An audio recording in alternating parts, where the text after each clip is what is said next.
नमस्कार,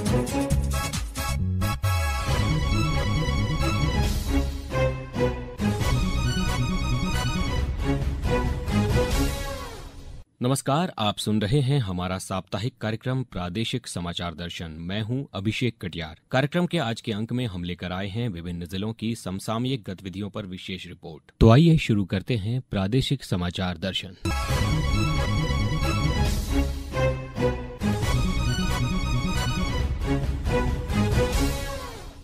शाजापुर जिले में महिला एवं बाल विकास विभाग द्वारा कलेक्टर रिजू बाफना के निर्देशानुसार एवं सहायक कलेक्टर शिवम यादव व प्रभारी जिला कार्यक्रम अधिकारी सुश्री नीलम चौहान के मार्गदर्शन में जिले के 200 आंगनवाड़ी केंद्रों पर बीते दिनों एक पायलट प्रोजेक्ट के तौर पर 3 से 6 वर्ष के बच्चों के लिए फ्री नर्सरी शिक्षण केंद्र की शुरुआत की गई। पेश है हमारे शाजापुर संवाददाता अजीत पाराशर की एक रिपोर्ट।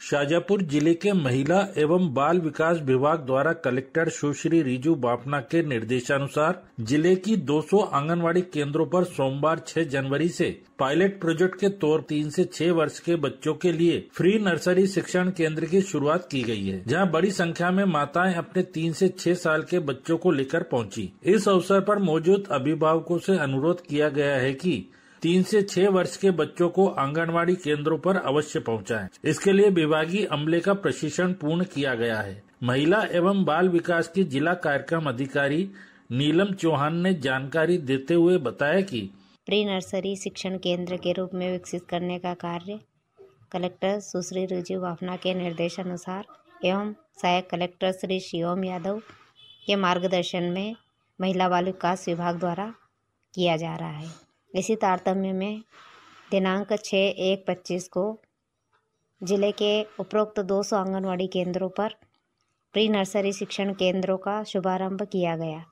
उपरोक्त कार्य करने हेतु आंगनवाड़ी कार्यकर्ता दीदियों का एवं विभागीय पर्यवेक्षकों का प्रशिक्षण प्रदान किया गया, ताकि हमारी आंगनवाड़ी कार्यकर्ता दीदी न केवल बच्चों को पोषण बल्कि पोषण के साथ पढ़ाई एवं उनको सैद्धांतिक व्यवहारिक ज्ञान अच्छे से करवा पाए। उपरोक्त गतिविधि शुरू करने के पश्चात आंगनवाड़ी केंद्रों पर बच्चों की उपस्थिति बढ़ी है, साथ ही बच्चों में खुशी की लहरें।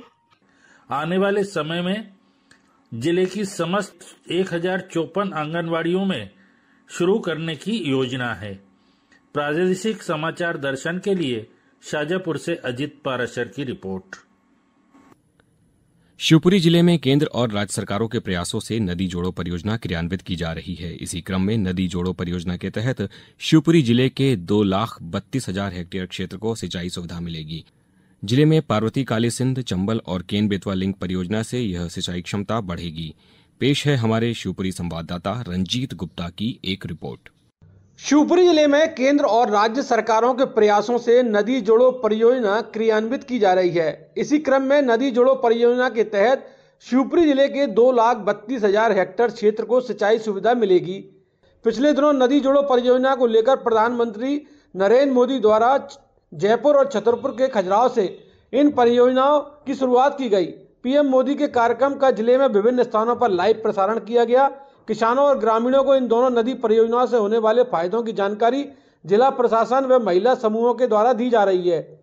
शिवपुरी की पुराना गल्ला मंडी में बीते दिनों एक जिला स्तरीय किसान सम्मेलन का आयोजन किया गया। इस किसान सम्मेलन में शिवपुरी के अलावा कौलारस, पौरी, बदरवास मौजूद रहे। इसी तरह पिछोर में भी जिले के प्रभारी मंत्री प्रद्युमन सिंह तोमर की मौजूदगी में एक सम्मेलन का आयोजन किया गया। इसमें नदी जोड़ो परियोजना के बारे में अधिकारियों ने बताया है कि पार्वती काली सिंध चंबल लिंक परियोजना में शिवपुरी, गुना और श्योपुर जिले की श्रीमंत माधवराव सिंधिया बृहद सिंचाई परियोजना सम्मिलित है, जिसमें कुल 6 सिंचाई परियोजनाएं हैं, जिनमें से शिवपुरी जिले के अंतर्गत कुल 4 बृहद सिंचाई परियोजना सोनपुर, पवा, नैनागढ़ और कटीला के माध्यम से सिंचाई सुविधा उपलब्ध कराई जाएगी, जिससे शिवपुरी जिले में लगभग 1,30,860 हेक्टेयर क्षेत्र में सिंचाई सुविधा मिलेगी। इसमें जिले के लगभग 450 गांव लाभान्वित होंगे। इन परियोजनाओं से 7 लाख से अधिक की आबादी को पेयजल के लिए जल उपलब्ध कराया जा सकेगा। इसी तरह केन बेतवा लिंक परियोजना फेज 2 के अंतर्गत लोअर उर परियोजना अप्रैल 2018 से शुरू की गई है, जिसके अंतर्गत 1 लाख हेक्टेयर क्षेत्र में सिंचाई सुविधा मिलेगी। प्रादेशिक समाचार दर्शन के लिए रंजीत गुप्ता। उमरिया जिले के विश्व प्रसिद्ध बांधवगढ़ टाइगर रिजर्व में बाघ सहित अन्य वन्य जीवों की फेज 4 की गणना की शुरुआत की गई है। पेश है हमारे उमरिया संवाददाता अरुण कुमार त्रिपाठी की एक रिपोर्ट।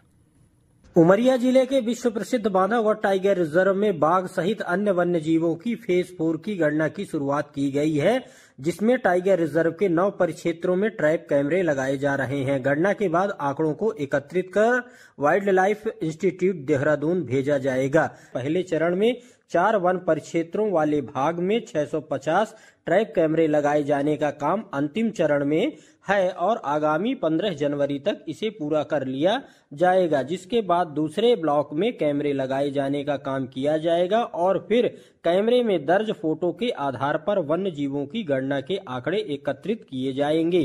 प्रादेशिक समाचार दर्शन के लिए उमरिया से मैं अरुण कुमार त्रिपाठी। प्रदेश के पशुपालन एवं डेयरी विभाग राज्य मंत्री लाखन सिंह पटेल प्रदेश शासन द्वारा घोषित गौवंश रक्षा वर्ष के तहत आगरमालवा जिले के ग्राम सालरिया में स्थित विश्व के पहले कामधेनु गौ अभयारण्य में चल रहे 1 वर्षीय वेदलक्षणा महोत्सव में शामिल हुए। पेश है हमारे आगरमालवा संवाददाता महेश शर्मा की एक रिपोर्ट। कामधेनु गो अभ्यारण्य में आयोजित हुए कार्यक्रम में राज्य मंत्री लखन पटेल ने कहा कि हमारी सरकार अन्य राज्यों की भांति मध्य प्रदेश में भी अलग से गोपालन मंत्रालय का गठन। उन्होंने कहा कि भारत का नाभि प्रदेश होने के नाते मध्य प्रदेश भी शीघ्र गौ माता को राज्य माता का दर्जा देगा। उन्होंने कहा कि मध्य प्रदेश सरकार ने यह भी निर्णय लिया है कि गोवंश को आवारा पशु के बजाय निराश्रित गोवंश के नाम से संबोधित किया जाए। उन्होंने राज्य के किसानों से भी आग्रह किया कि वे कम से कम अपने परिवार के लिए जहर युक्त खेती के बजाय गो आधारित खेती करें, जिससे अपने परिजन स्वस्थ रहे। मंत्री लखन पटेल ने आगे कहा कि गोपालकों को प्रति लीटर 5 रुपए का अलग से बोनस देने का निर्णय भी राज्य सरकार करने वाली है। साथ ही साथ सरकार द्वारा प्रति गोवंश 40 रुपए की जो घोषणा की है उसे भी शीघ्र ही लागू किया जाएगा। उन्होंने गो अभ्यारण्य में गौ माता की मातृत्व भाव से हो रही सेवा के लिए पूज्य संतों एवं यहाँ के प्रबंधन का आभार जताते हुए कहा कि गो सेवा कैसे होती है उसके साक्षात दर्शन करने हैं तो कामधेनु गो अभ्यारण्य आइए। इस अवसर पर संपूर्ण विश्व के जन कल्याण हेतु गाजे बाजे के साथ चुनरी यात्रा निकालकर भगवती गौ माता को चुनरी उड़ाई गई एवं गौ माता का पूजन भी किया गया। प्रादेशिक समाचार दर्शन के लिए आगरमालवा से मैं महेश शर्मा। महिला एवं बाल विकास विभाग द्वारा प्रदेश में वात्सल्य योजना संचालित की जा रही है, जो कि केंद्र सरकार की एक योजना है। इस योजना का क्रियान्वयन श्योपुर जिले में सफलतापूर्वक किया जा रहा है। इस योजना के बारे में हमारे संवाददाता ने श्योपुर जिला के महिला एवं बाल विकास विभाग के कार्यक्रम अधिकारी ओम प्रकाश पांडे से बातचीत की। श्री पांडे ने बताया कि वात्सल्य योजना केंद्र सरकार की योजना है और मिशन वात्सल्य के अंतर्गत इसमें कई स्कीम्स जोड़ी गई हैं। इसके अंतर्गत स्पॉन्सरशिप योजना, फॉस्टर केयर योजना, आफ्टर केयर योजना, ये सब उसमें संलग्न है। फॉस्टर केयर में और स्पॉन्सरशिप के अंतर्गत हम किसी भी बच्चे को जिसके माता पिता की मृत्यु हो गई है या पिता की मृत्यु हो गई है या परिवार में किसी गंभीर बीमारी से माता पिता ग्रस्त हैं, ऐसे बच्चे जो देखरेख और संरक्षण की आवश्यकता वाले बच्चे हैं, इन बच्चों को केंद्र सरकार ने 4,000 रुपए प्रति माह के दर से 18 वर्ष तक की उम्र पूरी करने तक वो राशि उन्हें शैक्षणिक और सामाजिक परिवेश में ठीक प्रकार से जीवन यापन करने के लिए प्रदान की जाती है। इस योजना के अंतर्गत सिर्फ माता पिता की मृत्यु का प्रमाण पत्र, बच्चे का जन्म प्रमाण पत्र, बच्चे का आधार और समग्र आईडी में नाम जुड़ा हुआ है तो उसका समग्र आईडी का क्रमांक एवं किसी स्कूल में जिस स्कूल में भी वो बच्चा पढ़ रहा है उसमें जिस कक्षा में पढ़ रहा है उसका एक प्रमाणीकरण शिक्षक से प्राप्त किया जाता है। परिवार में अगर जन्म प्रमाण पत्र नहीं है तो उसमें भी हमारे सामाजिक कार्यकर्ता, संरक्षण अधिकारी जो कि शासन द्वारा नियुक्त हैं, वो जाकर के परिवार की मदद करते हैं और उन्हें जो भी कठिनाइयां आ रही हैं अपने डॉक्यूमेंट्स तैयार कराने में तो उनकी मदद वो करते हैं। परिवार की और जिस संरक्षक के साथ बच्चा रह रहा है उसका भी हम लोग सोशल इन्वेस्टिगेशन रिपोर्ट SIR तैयार कराते हैं, जिससे कि ये पता चल सके कि परिवार उस दायरे में आ रहा है कि नहीं। और जिस परिवार के साथ बच्चा रह रहा है उसकी सामाजिक और आर्थिक हैसियत क्या है। शासन की मंशा है कि ऐसे बच्चे जो इस देखरेख और संरक्षण के दायरे में आते हैं उनकी मदद केंद्र सरकार करे। और इसी आशा और इच्छा के साथ हम सब लोगों ने श्योपुर जिले में सर्वे कराया जिसमें हमको 1611 बच्चे मिले इस कैटेगरी में, जिनमें से हम 930 बच्चों का इनरोलमेंट करके पोर्टल पर और गत वर्ष से उनको लाभ भी प्रारंभ कर दिया है। जो शेष बच्चे हैं 1611 में उनका भी हम लोगों ने पोर्टल पर दर्जीकरण कर लिया है और केंद्र सरकार से उनकी राशि के लिए मांग पत्र भी भेज दिया है। चंदेरी को पर्यटन मानचित्र पर प्रमुखता से लाने के उद्देश्य से चंदेरी इको रिट्रीट का आयोजन अशोकनगर जिले के चंदेरी में किया जा रहा है। और ब्यौरा हमारे अशोकनगर संवाददाता डॉक्टर नीरज शुक्ला से। चंदेरी को पर्यटन मानचित्र पर प्रमुखता से लाने के उद्देश्य से चंदेरी इको रिट्रीट का आयोजन अशोकनगर जिले के चंदेरी में किया जा रहा है। प्रसिद्ध ऐतिहासिक नगरी चंदेरी में एडवेंचर के रोमांच, लोक कला एवं सांस्कृतिक गतिविधियों के साथ लग्जरी ग्लैम्पिंग के अनुभव पर्यटक उठा रहे हैं। चंदेरी इको रिट्रीट के आयोजन के पीछे प्रदेश की मोहन सरकार की मंशा पर्यटकों और आगंतुकों को चंदेरी की समृद्ध विरासत, प्राकृतिक सुंदरता और ऐतिहासिक स्थलों से अवगत कराना है, जिससे स्थानीय शिल्पकारों और व्यवसायियों को रोजगार और लाभ मिल सके तथा चंदेरी देश विदेश के पर्यटकों के आकर्षण का केंद्र बने। चंदेरी इको रिट्रीट में लोकप्रिय फिल्म लोकेशंस से पर्यटकों को जोड़ने के लिए स्त्री सेल्फ पॉइंट बनाने की पहल की गई है। ब्लॉकबस्टर फिल्म स्त्री के दोनों पार्ट की शूटिंग वाले लोकेशंस में जाकर पर्यटक सेल्फी ले रहे हैं। इसके साथ ही स्थानीय कला पर आधारित आर्ट और क्राफ्ट बाजार, स्थानीय व्यंजनों का स्वाद लिए फूड फेस्टिवल, लोक कला व सांस्कृतिक आयोजन के साथ ही रोमांचक और साहसिक गतिविधियां भी आयोजित की जा रही हैं। चंदेरी में ऑल सीजन टेंट सिटी स्थापित की गई है। यहाँ पर्यटक लग्जरी ग्लैम्पिंग का अनुभव ले रहे हैं। चंदेरी के इतिहास को करीब से जानने के लिए हेरिटेज वॉक का भी आयोजन किया जा रहा है, जो शहर के प्राचीन किलों, महलों और मस्जिदों की अद्भुत कहानियों को जीवंत बना रहा है। इस दौरान इन हाउस हॉस्पिटैलिटी टीम भी मौजूद है, जो मेहमानों को चंदेरी भ्रमण में मदद और मार्गदर्शन प्रदान कर रही है। पर्यटकों को देश के पहले craft handloom tourism village Pranpur का भ्रमण भी करवाया जा रहा है।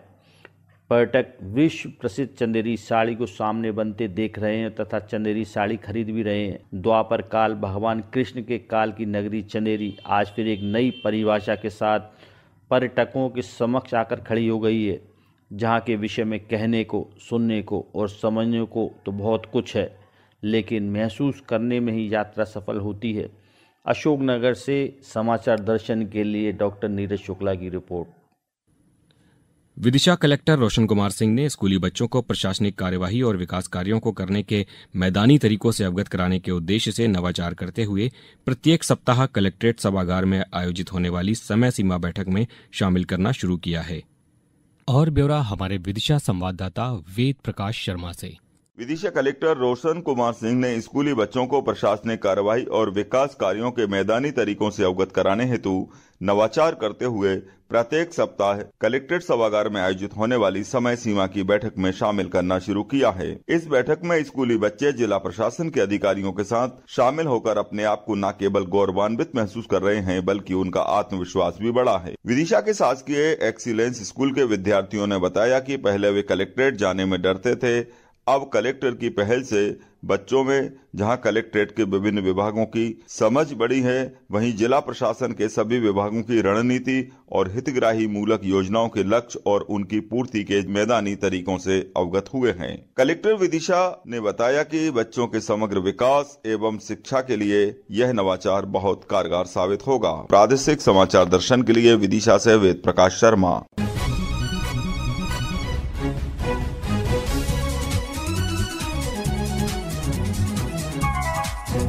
Thank you.